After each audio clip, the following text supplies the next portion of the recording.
الکل صنعتی و یه مقدار وایتکس. ببینید چجوری وایتکس رنگ الکل صنعتی رو میبره و شبیه الکل سفید میشه، اما الکل طبی که شما میرید بخرید. من الان یه مقدار وایتکس به این الکل اضافه میکنم، ببینید قشنگ رنگش رو میبره. فقط با یه ذره وایتکس و اینو من مخلوطش کنم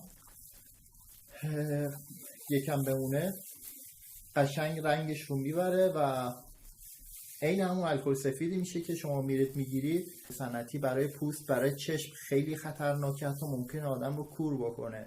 و البته این دو تا خطرات وایتکس رو هم روش داره. پس خیلی باید مراقب این افرادی باشید که امروز دارن انقدر به خاطر سودجویی خودشون یه دونه از اینا رو که قیمتش بیرون 10 تومنه سفیدش میکنن میدن لیتری 200,000 تومان.